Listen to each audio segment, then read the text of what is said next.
everyone, and welcome back to the English Learning Podcast. I'm your host, Mark, and I'm really happy to have you here today. If this is your first time listening, welcome. This podcast is designed to help you improve your English while learning useful life topics. Hi everyone, I'm Jessica, the co-host, and we're so excited to start this new episode with you. That's right, Jessica.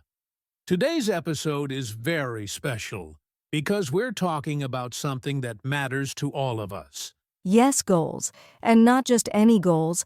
We're talking about how to achieve your goals in 2026. Exactly. A new year always feels like a fresh start, doesn't it? It really does. Many people feel motivated at the beginning of a new year, but they're not always sure what to do next. And that's why we're here today, to help you think clearly, stay motivated, and move forward step by step. And don't worry, we'll keep everything simple, clear, and conversational, especially for our English learners. So, grab a cup of coffee, relax, and let's get started. You're listening to the English Learning Podcast. Let's begin. So, Jessica, before we dive deep into today's topic, let's tell our listeners what they can expect from this episode. Yes, that's a great idea. In today's episode, we'll talk about why goals are important, why many people don't reach them, and most importantly, how you can actually achieve your goals in 2026. Exactly. We'll share practical tips, simple ideas, and real-life examples that you can easily understand and use. And everything we talk about today can help you not only with your goals, but also with your English learning journey. That's right. As you listen, try to notice new words, phrases, and expressions, and feel free to repeat them out loud. Now, let's ask our listeners a question. Yes. Dear listeners, take a moment and think about this. What is one goal you really want to achieve in 2026? It could be learning English, getting a better job, saving money, or improving your health. Whatever it is, keep that goal in your mind while you listen to this episode. And if you're watching on YouTube, you can pause the video and write your goal in the comments. We'd love to read them. Also, if you enjoy this podcast, don't forget to like, subscribe, and share it with someone who's learning English. All right, Jessica, I think it's time to get into the real topic. Yes, let's talk about why so many people struggle to achieve their goals. So, Jessica, let's be honest. Many people set goals, but very few actually achieve them. That's true. At the beginning of the year, people feel excited and motivated, but after a few weeks, that motivation disappears. Exactly. One big reason people fail is that their goals are not clear. Yes. For example, saying, "I want to be successful" sounds nice, but it doesn't really mean anything. Right. If you don't know exactly what you want, it's very hard to achieve it. Another reason is that people set goals that are too big or unrealistic.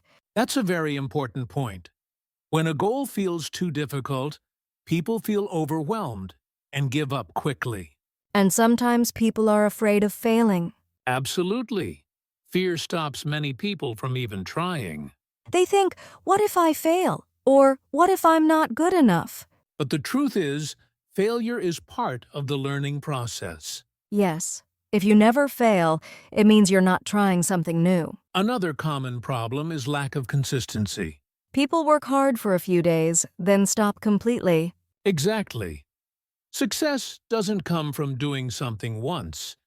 It comes from doing small things every day.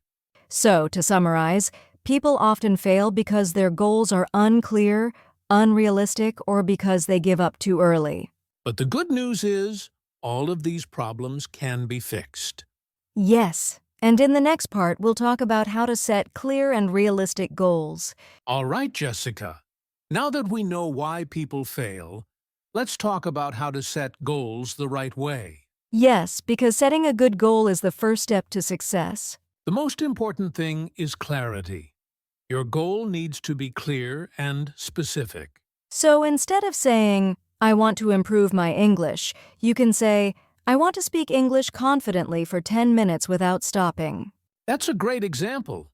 A clear goal tells you exactly what you need to do. Another important point is realism. Your goal should be challenging, but not impossible. Right. If your goal is too easy, you won't grow. But if it's too hard, you may feel frustrated and quit.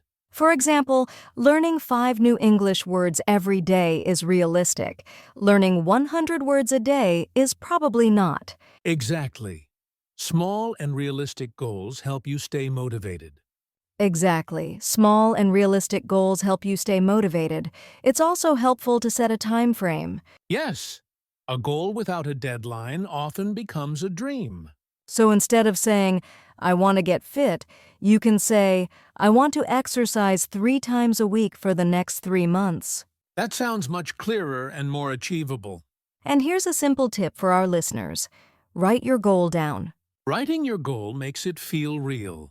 And when you see it every day, it reminds you why you started. So remember, clear, realistic, and written goals give you direction.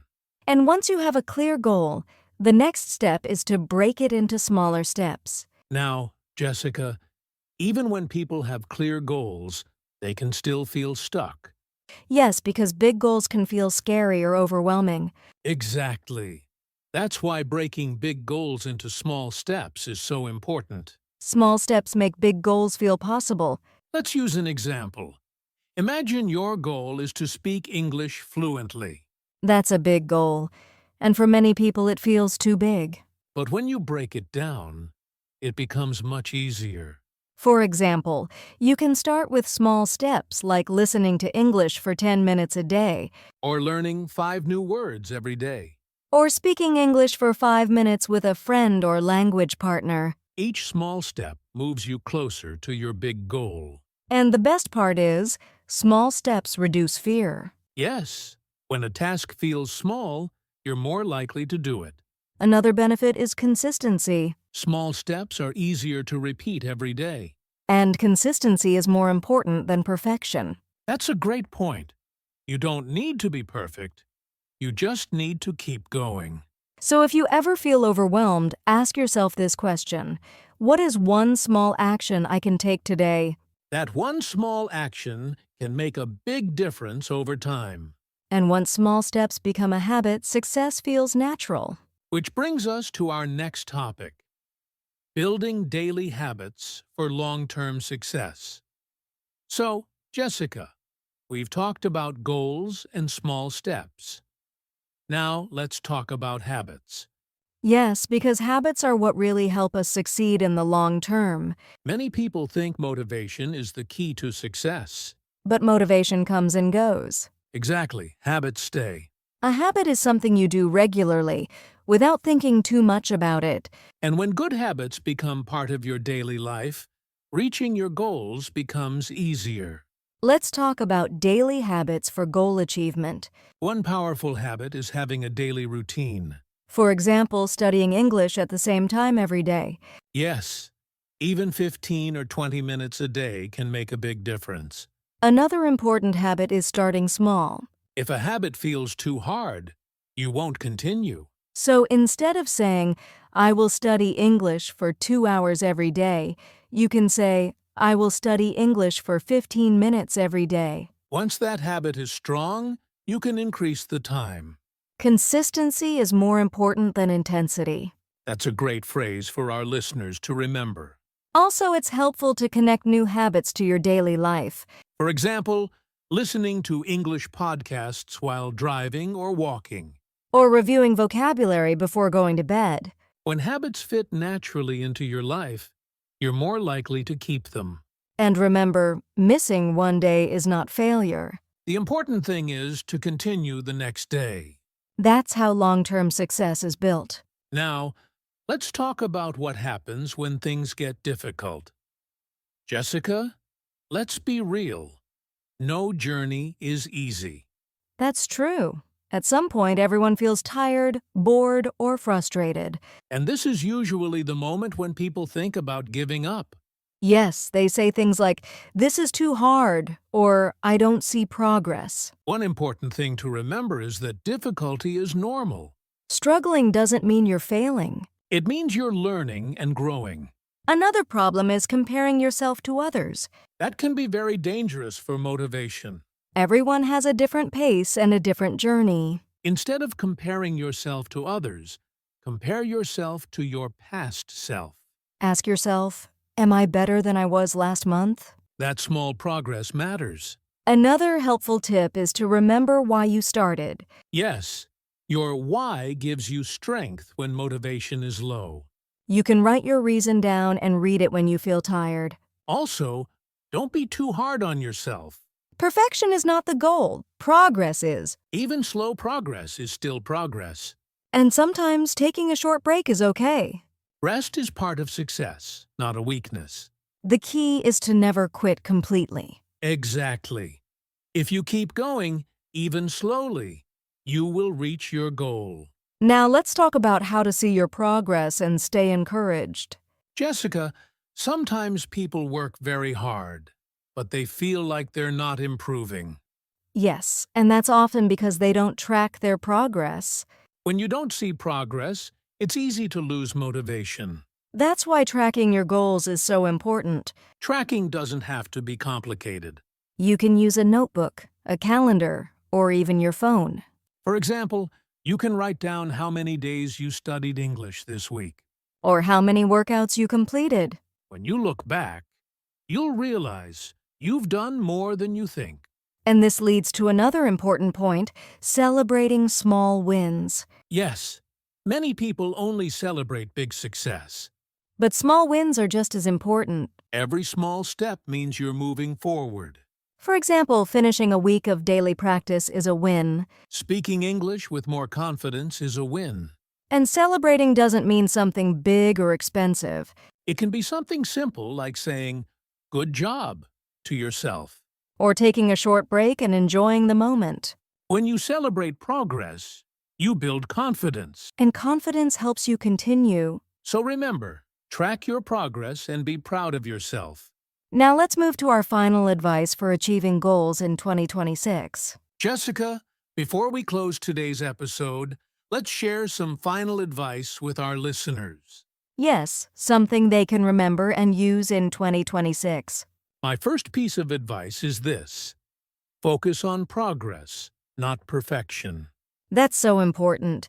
You don't need to do everything perfectly. You just need to keep moving forward. My second advice is to stay patient. Big goals take time. Yes, if success came quickly, everyone would achieve their goals. Patience helps you stay calm and consistent. Another important point is to believe in yourself. Many people stop because they don't believe they can succeed. But confidence grows when you take action. Even small actions can build strong confidence. And finally, remember that your goals are your goals. You don't need to follow someone else's path. Your journey is unique. So go at your own pace and trust the process. If you stay consistent, patient, and kind to yourself, 2026 can be an amazing year. And we truly believe that you can achieve your goals. Now, let's wrap up today's episode. And that's it for today's episode on how to achieve your goals in 2026. We hope you found these tips helpful and easy to follow. Remember, it's all about clear goals, small steps, daily habits, and staying motivated. If you enjoyed today's episode, don't forget to like, subscribe, and share this podcast with friends who are learning English. And we'd love to hear from you. Comment below, or on YouTube if you're watching, what your 2026 goal is. Yes, we'll read some of your goals in the next episode. Thank you so much for listening. Keep going, stay consistent, and remember, small steps lead to big success. This is Mark, And Jessica, saying goodbye, and see you in the next episode of the English Learning Podcast.